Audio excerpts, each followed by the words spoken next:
First of all, mga kapatid, blessed day po sa inyo. Happy 40th anniversary sa ating pong lahat. Amen? At it's a great privilege saka opportunity para po sa akin as a servant of God na because of the grace ng Panginoon ay narito po upang magbahagi ng salita ng Diyos. Amen? So sa oras na ito, mga kapatid, let us open our Bible in the Gospel of Jesus Christ according to Saint John chapter 6 verse 51 to 58. Ito po yung Sunday Gospel na kung tayo po yung nagsimba, ito po yung readings. No? Sabi po, Jesus said to the crowd, I am the living bread that came down from heaven. Whoever eats this bread will live forever, and the bread that I give is my flesh for the life of the world. The Jews quarreled among themselves, saying, How can this man give his flesh to eat? Jesus said to them, Amen, amen. I say to you, unless you eat the flesh of the Son of Man and drink his blood, you do not have life within you. Whoever eats my flesh and drinks my blood has eternal life, and I will raise him on the last day. For my flesh is the true food, and my blood is the true drink. Whoever eats my flesh and drink my blood remains in me, and I in him. Just as the living Father sent me, and I have life because of my Father, so also the one who feeds on me will have life because of me. This is the bread that came down from heaven, and unlike your ancestors who are still dead, whoever eats this bread will live forever. Mga kapatid, mga magulang, mga kaibigan, ito po ang mabuting balita ng ating kaligtasan. Praise the Lord. Let us bless the name of the Lord. Oh, amen, amen. Praise the Lord, mga kapatid. At sa oras na ito, oras pong ito, let us be seated. Kasi po yung oras po natin, amen. So hanggang 3 lang po tayo. But it's good, mga kapatid, no, para hindi tayo mag-nosebleed. No? So, I'm Brother Ronald, no, from Toronto, pero taga Scarborough po ako, but because yung center is located sa Toronto, so siyempre sa Toronto. No? So, dito mga kapatid, it's really a blessing for me because I'm not expected that I will be assigned here in Victoria. But sabi nga, there's no accident with the Lord. No, everything planado na ni Lord lahat, no? He always has the plan for us, 'di ba? Yung mga bagay na we don't hindi natin ni-expect, kaya nga sabi pag na kay Lord ka, expect the unexpected. Amen. So dito mga kapatid, ang ating pag-aaralan is about the bread of life, at bago para to understand ang bread of life pong ito, we will just connect it last Sunday gospel, 'di ba?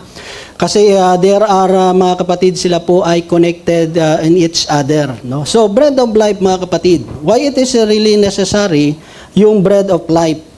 Tandaan natin mga kapatid, through food, sin and death comes in sa tao.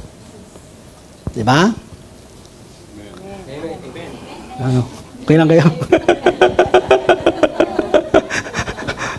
Amen. Are you okay lang mga kapatid? No.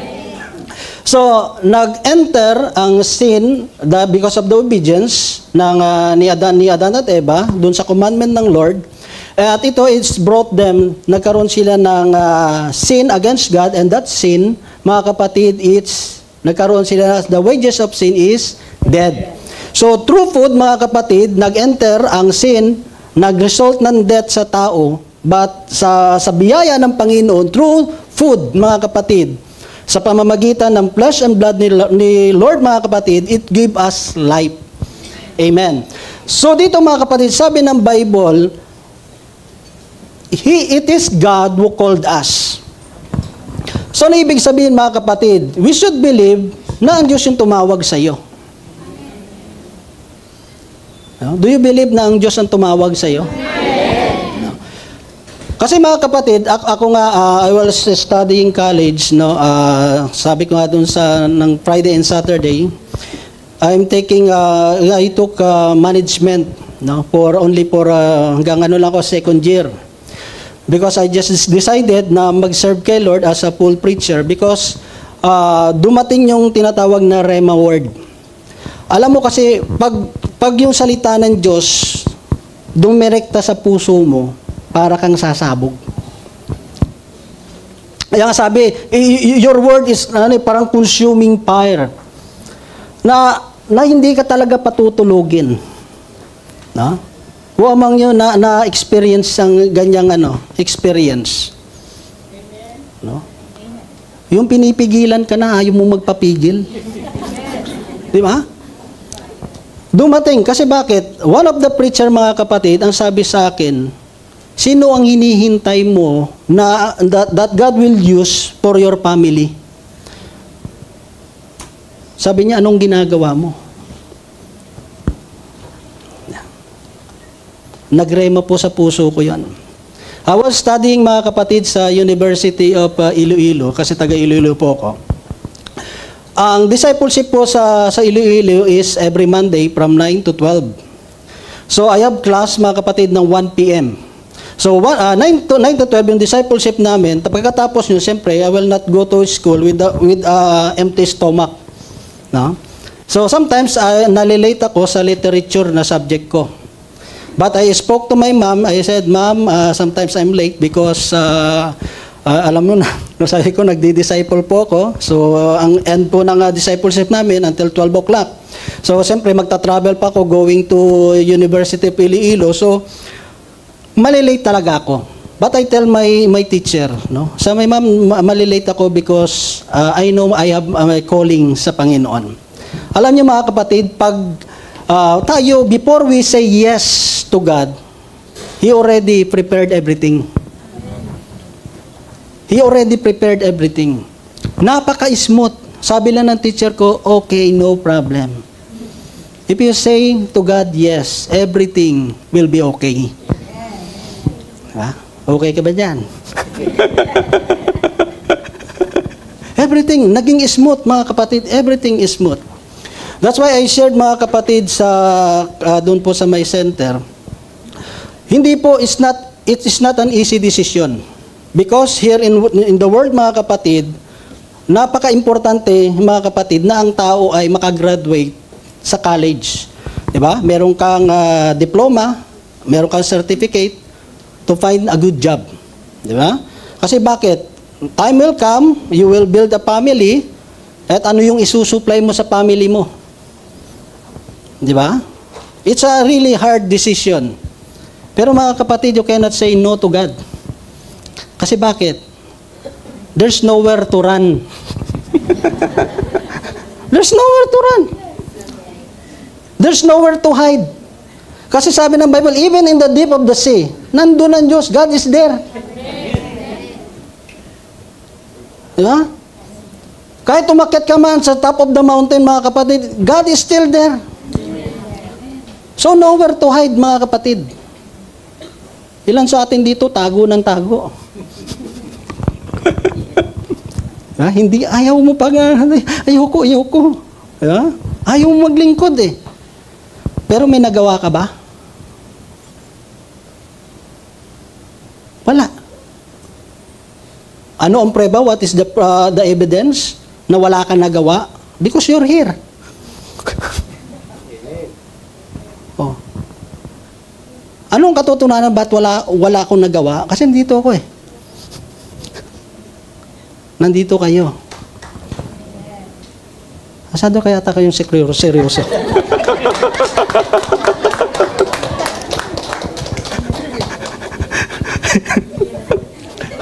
Kinakabahan ako ba sa mga seryoso mga tao? Amen. But to tell you frankly, mga kapatid, kasi sa Toronto, especially pag more and more is talagang Pilipino, more and more talagang we just using Tagalog.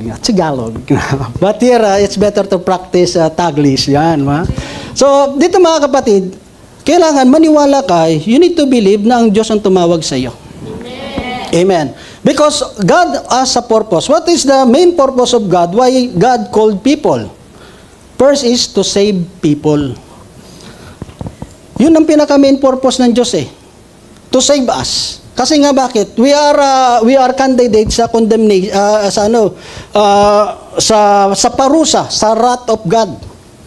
Di ba? We are candidate. But because of the great love ng Lord, tinawag tayo. Amen? Alam niyo po mga kapatid, nang nagta-travel ako papunta sa eskwelahan ko, and I really feel yung calling ng Diyos. One thing lang yung sinabi ko kay Lord, habang nakasabit ako sa jeep, it's not because wala akong pambayad. Sabi ko lang kay Lord, wag mo akong pababayaan. Lord, don't leave me. Wag mo akong pababayaan. Don't forsake me, Lord. Yun lang. Tapos kumakanta ako kay Lord ng, puso ko'y iyong sinisiyasat, buhay ko'y. Alam niyo mga kapatid, tumutulo ang luha ko ng time na yon. Pero alam niyo mga kapatid, on that moment na nag-say yes ako kay Lord, everything, ang gaan ng feeling. Diba? Hindi katulad ng magsashampoo ka pa at magsakanta na, ang gaan-gaan ng feeling. Hindi na gano'n eh. Everything, yung mga burden mo, kasi ang tao, tingnan mo, pag wala kay Lord, ang Diyos, He is the peace. Siya yung source ng peace. Dahil siya yung source ng peace, mga kapatid, tapos humiwalay ka sa Kanya, kaya ka natotrouble eh. Kaya ka nagwo-worry sa life mo eh. Alam niyo sa akin mga kapatid, isa lang yung prinsipyo sa life ko. I believe that God knows my problem, and I believe God knows the solution of my problem. Why worrying? Kaya ka na-stress eh. Sabi nga, ang stress nakakatanda. Tingnan mo katabi mo.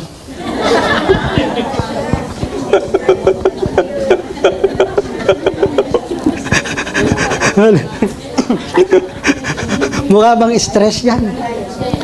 Ano sabi ng Bible? Ang stress, sabi ng commercial, ang stress ay nakakatanda. Stress makes you older. Ano ibig sabihin? Malapit ka ng... Ano yan? No? Di ba? So malangit yan. Di ba? Kung medyo bored ka na, no? Medyo na naboboard ka na sa mundo, say bala ka. Kasi even the Bible, mga kapatid, who can extend his life full of worrying kahit isa lang oras, just in 1 hour, who can extend their life? Kasi even in the scientific, mga kapatid, is talagang pag ang tao nai-stress, lumalabas lahat ng sakit mo eh.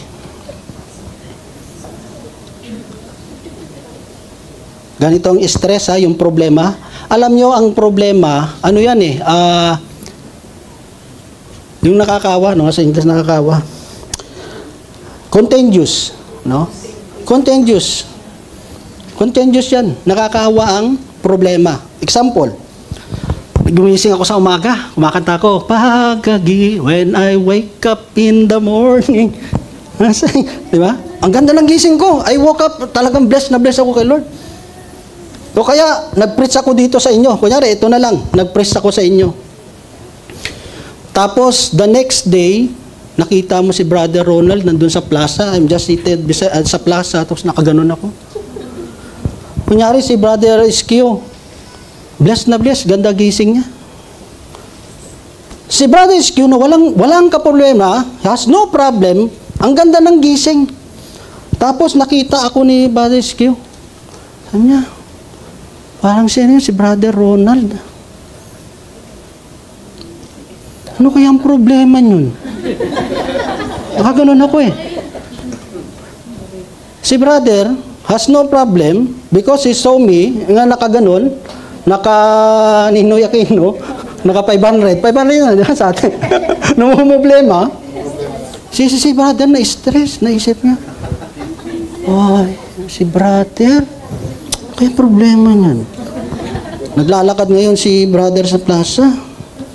Nakita kayo ni Sister. Sabi niya, parang si Brother, so ano yun, aski yun ah. Si Sister, walang problema.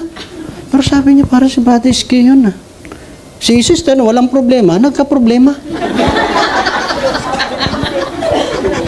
Di ba? Hanggang mamaya-maya nagawawa na. No?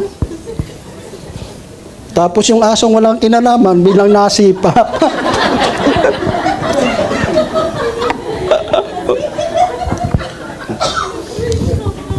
Ha? Kaya nga nang bumalik ka sa bahay nyo, nakita ng pusa mo, yung pagmumukha mo. Yung pusa na walang kaproblema, nagkaproblema. Sabi ng pusa, patay. Walang kakainin. So may kita nyo, the problems mga kapatid is contagious. It keeps on transfer and transfer. It's transferring yan eh. Tingnan mo, may isa lang sa inyong maghikab. Eh, ang problema, pag hikab mo, yung nasa likod, nakanganga. Nag-transfer ngayon. Tapos minyan, pagtinginan nyo, nagsabay pa kayo. Nag-synchronize. Praise the Lord. So, contagious siya. Di ba? But may kita nyo mga kapatid, everything already piniprepare ng Diyos eh. Di ba? When we say yes to God mga kapatid, kahit even na hindi pa natin siya nag-say yes kay Lord, He already prepared everything. Di ba? So sabi doon, to save us. And not only to save us mga kapatid, because of our gratitude to God, mga kapatid, nag-render tayo, we rendered service to God. Di ba? Because we cannot pay our salvation. Salvation is only sa Diyos, kay Lord, di ba? So as a gratitude mga kapatid, we render our service to the Lord. And those who serve the Lord, ang atin lang na pwedeng i-response sa Panginoon is to come, to draw near to God. And the Bible said mga kapatid, and the Lord will teach us. And the Lord will teach us. Katulad ngayon, marami tayong matutunan. There's a lots of yung life, no, sabi nga, the best teacher is our experience. Marami kang matututunan sa buhay. Marami. And if they listen, they will learn, sabi doon. Alam niyo anong pinagkaiba ng narinig sa nakikinig? Ha? Sometimes the problem is, sometimes you ask your son, oh son, buy vinegar. When he came back mga kapatid, hindi vinegar ang binili. He bought toyo, soy sauce. So what is the problem? Your instruction is to buy vinegar. Pero nang umuwi, ang dala, soy sauce, toyo. What is the problem? Kasi hindi nakikinig. Ang taong nakikinig, inuunawa niya ang kanyang pinakikinggan. It's really hard to do things if you, sabi nga, if you don't know what you are doing, don't do anything. Bakit minsan nahihirapan tayo i-apply ang salita ng Diyos? But why some people, it's hard for them to apply the Word of God? Because the main reason is they don't understand.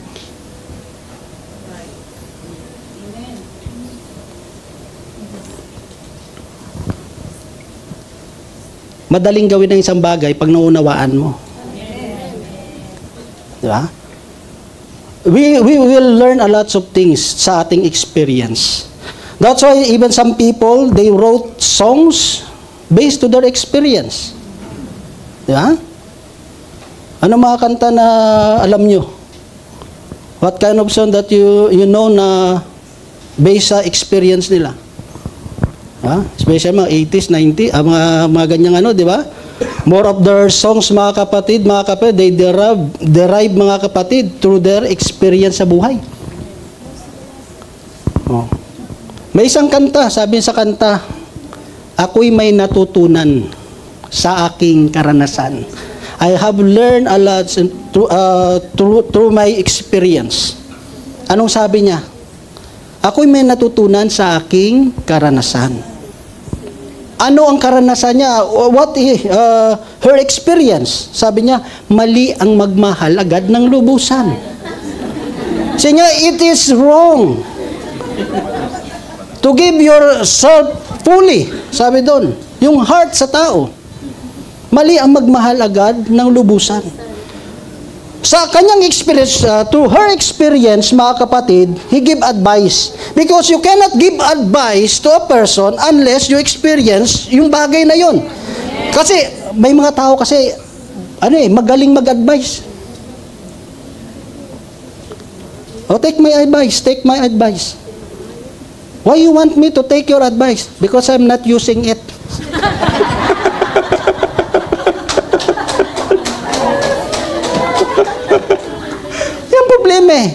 Maraming mga taong gagaling mag-advise eh.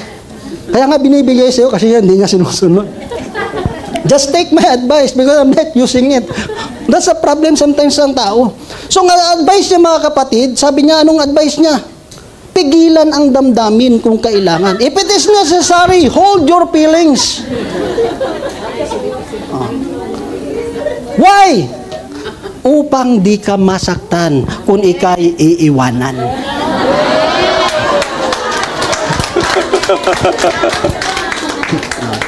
Kaya ang tanong niya, ang greatest question niya sa buhay niya, kasalanan ba ang magmahal?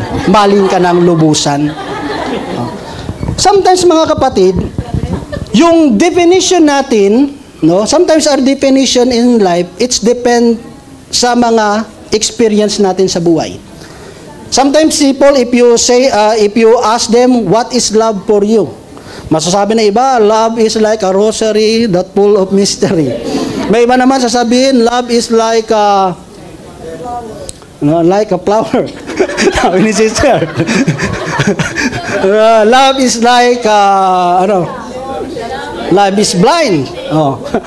Ano pa? Oh. So there's a lot of definition ng love.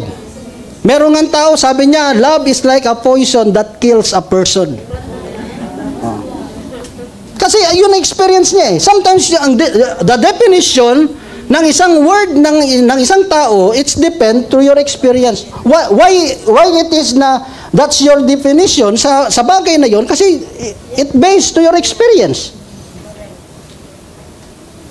You cannot say, no, sister, your experience is wrong. Who told you? Even my parents, they cannot say, oh, Ronald, your experience is wrong. No, I'm the one who experienced it. Di ba? Kaya makikita niyo mga kapatid, ang buhay, marami kang matututunan sa buhay. Kung marunong lang tayo makinig. If we learn how to listen. Kaya nga pag minix mo, if you mix the word listen, you need, mabubuo mo doon, silent. Diba? I-rumble mo ang word na listen. Ang makikita mo dyan is silent. That's the problem. If you want to learn how to listen, quiet. Learn how to keep silent.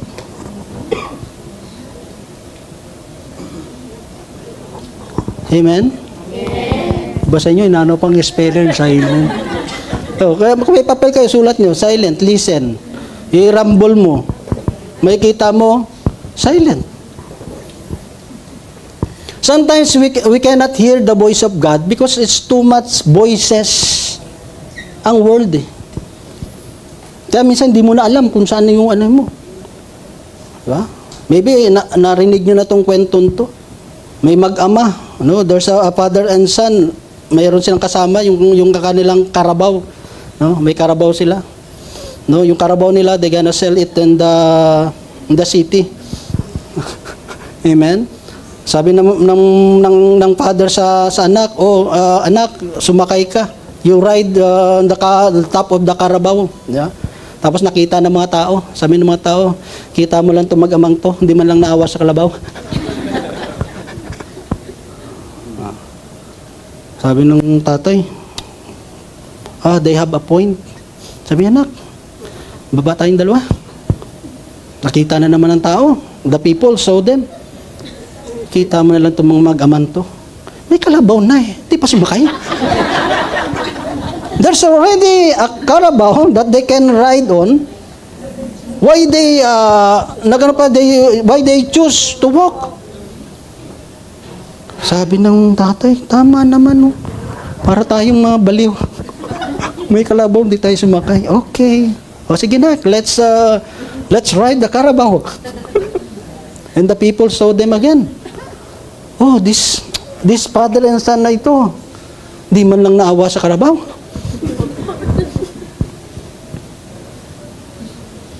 Diba?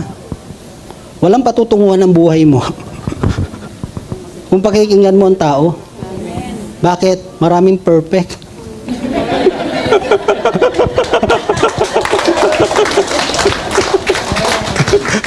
Perfect? Maraming ganun eh.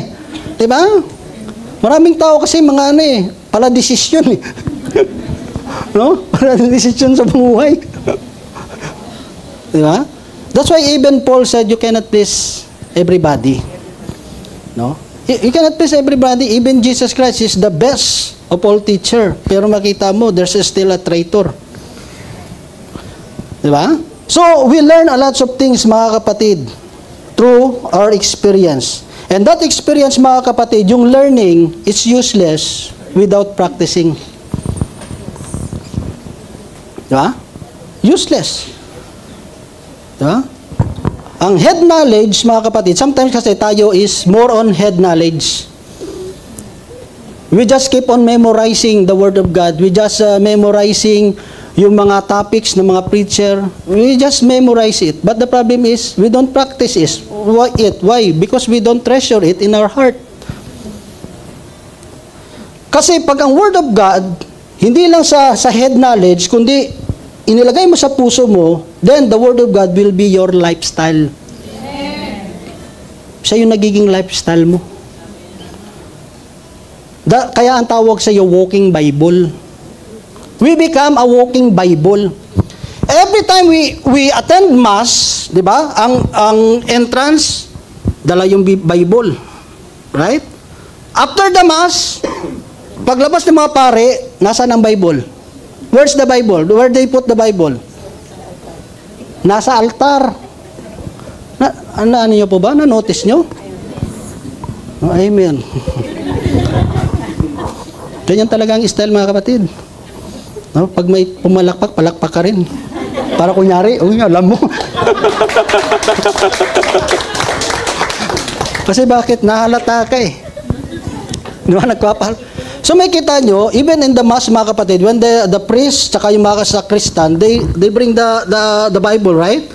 But after the Mass, mga kapatid, they leave the Bible in the altar. Why? Kaya nga sabi ng priest, go and proclaim the good news of God. Iniiwan sa altar ang Biblia. Because God expecting us, after we receive His Word, mga kapatid, we will practice it.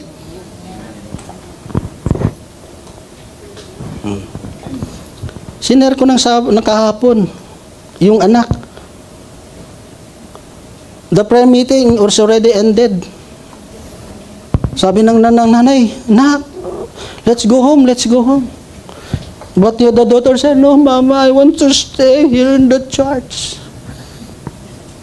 No, let's go na, because they're gonna close the church now. "No, Mama, I want to stay here." Sabi ng nanay, "Why do you want to stay here?" Alam mo, sabi ng anak, "Alam mo kasi, nanay, pag nandito tayo sa simbahan, ang bait mo."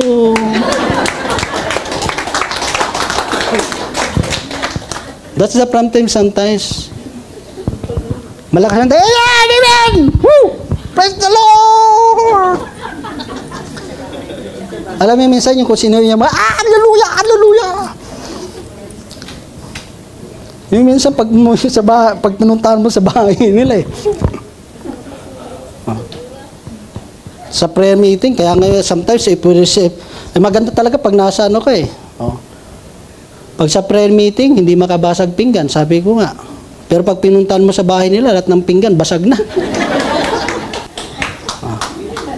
That's true, mga kapatid. Ang parang ano yan eh. There's a preacher. Ano na natin. May isang na preacher na nasa plaza. He preached, he proclaimed the word of God. And there's a business man who came in.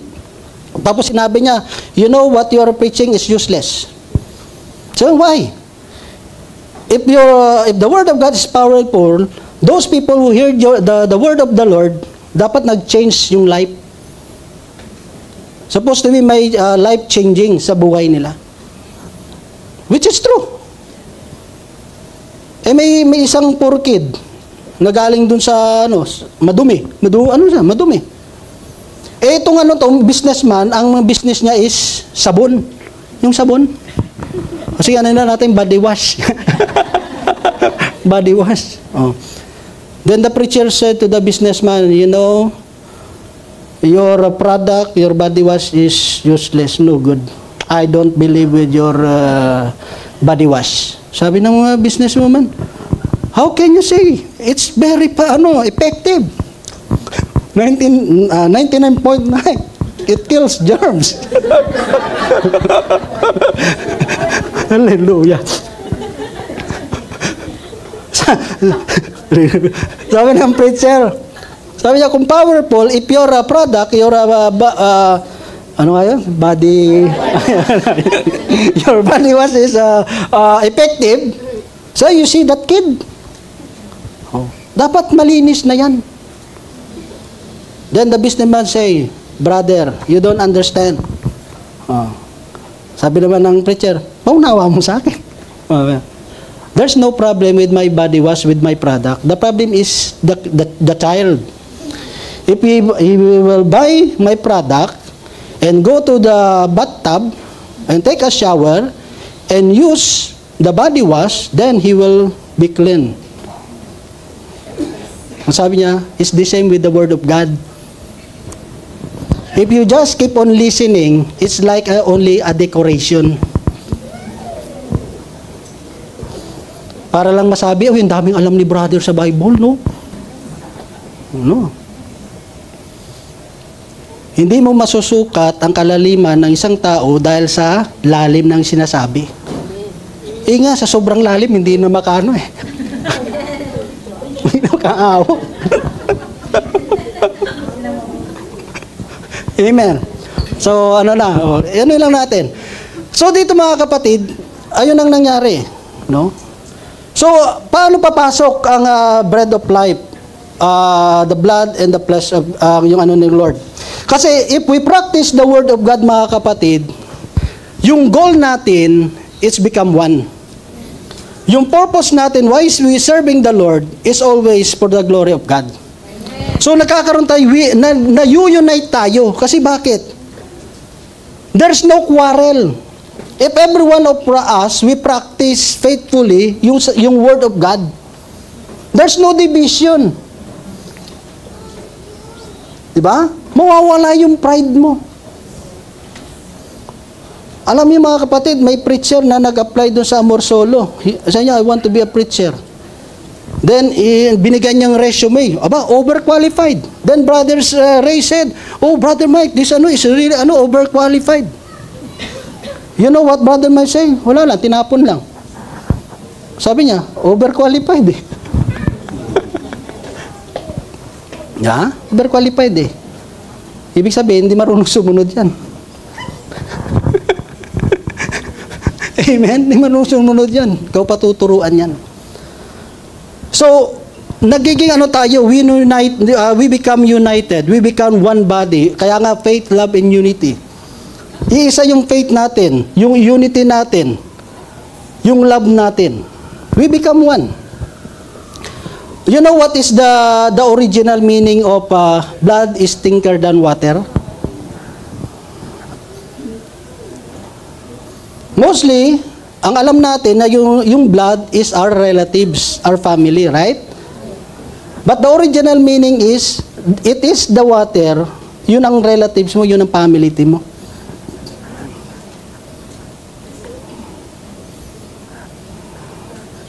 Diba?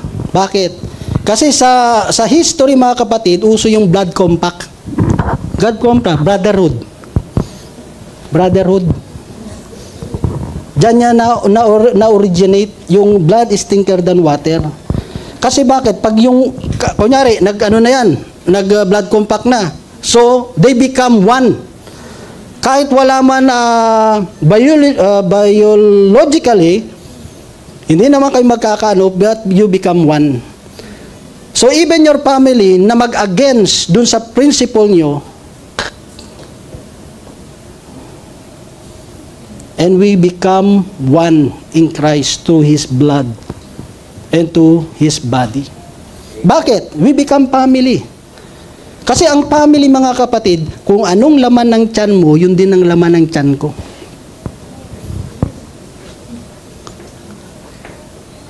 Without receiving and believing sa body and the blood of Christ, wala tayong communion with Christ. We become one dahil sa dugo at sa laman ng Panginoon. Amen? So dito, mga kapatid, no, sa oras pong ito yung simple lang na gustong ipabot ng Lord sa atin. Sa paglilingkod, marami tayong pwedeng pagdaanan. There's a lot of things, mga kapatid, na ma-undergo tayo, may encounter sa paglilingkod sa Diyos. Alam niyo, mga kapatid, ako nga, excuse me po, nagkaroon ako ng motorcycle accident.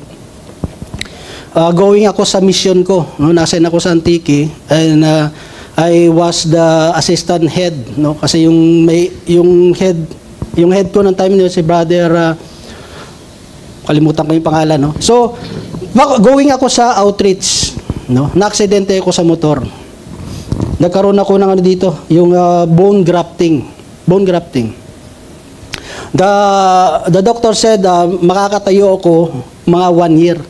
1 year. Pero hindi ko claim yun. After ng operasyon ko, just only 1.5 month, I decided, I text my head, brother, kalimutan ko pangalan niya. O sige lang, basta hindi niya rin naman kilala eh. Basta si brother. No.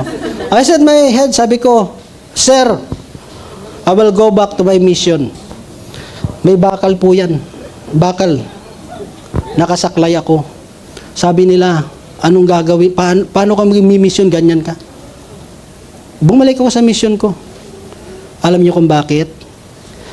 Sa isang lingkod ng Diyos, masakit sa puso mo na alam mo na gagamitin ka ng Diyos, pero parang nagiging hadlang yun sa iyo na hindi mo magawa yung mission mo sa Diyos. Yung totoong lingkod ng Diyos, parang ayaw mo na wala kang ginagawa. Kasi alam mo sa time na yon, pwede kang gamitin ng Diyos. Ang Diyos kumilos. Isang buwan kalahati, nilakad ko. Pinakita ko ba nga, ewan ko, kay Sister Sally. May bakal. Tinanggal ko ang saklay ko. Sumayaw pa ako. Friend ko yung doktor. Sabi, what are you doing? Yeah. Nagkaroon kami intercession sa bundok. Pinoproblema ng mga workers, paano kayo makakakit si brother?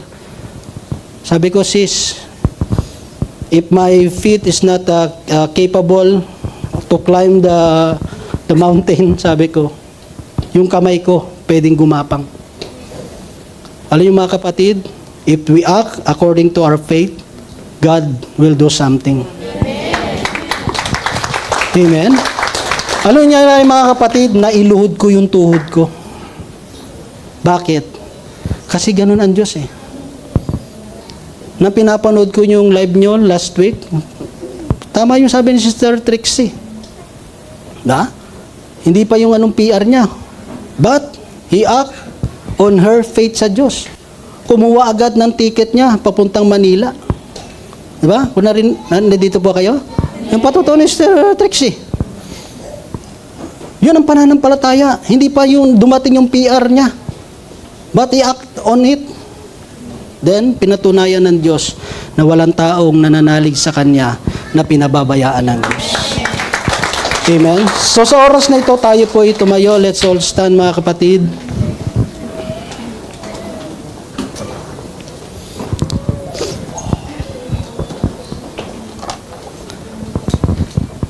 Alam niyo, mga kapatid, buo kaming pamilya, nanay, tatay ko, ang kuya ko, also a preacher, and yung youngest sister po namin, also a choir. May dumating pong challenge sa pamilya po namin. Lahat kami nagsiserve kay Lord. Then my mother got a cancer, breast cancer. Ang laki ng babayaran. Ang laki ng chemotherapy, radiation, at dahil sa gamot, naapektuhan yung kanyang buto. But we never blame God. We never blame God. Minsan kasi sa atin, puro tayo reklamo. Minsan wala ka pa ng ginagawa, nagre-reklamo na tayo eh. Alam niyo, mga kapatid, we never blame the Lord. Hanggang kinuha ng Lord yung nanay ko. Pero ni minsan hindi namin sinisi ang Diyos. Because we believe, sabi nga, we know that in all things God works together for good. Alam ng Diyos bakit nangyayari yon. Para to strengthen our faith sa Kanya. Di ba? Sa oras na ito, mga kapatid, patuloy natin damhin yung Kanyang pag-ibig. It is because the love ng Panginoon, bakit tayo nakakapanatili sa ating paglilingkod sa Diyos. Hayaan natin ang Kanyang pag-ibig ang patuloy na maghari sa ating buhay. Praise the Lord! Hallelujah! The Lord, Thank you. Are you blessed? Amen. Have you got the message? Amen. Praise the Lord. Thank you, Brother Ronald, for that powerful message from the Lord. Thank you. We may ask Sister Florita for announcement. Further announcement from Sister Flor. God is good. And all the time. God is good. Amen. Happy 40th anniversary, El Shaddai Victoria. Amen. Amen. Glory to God. May I ask the councils to come forward? Kasi kailangan ko may kasama. Where's Brother Arnold? Ay, Ronald pala.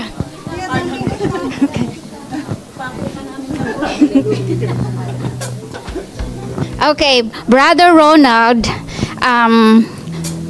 your name has been crumbled too, 3 days ago. He has 3 names now, Arnold and Roland. But he will take home the same name. So Brother Ronald.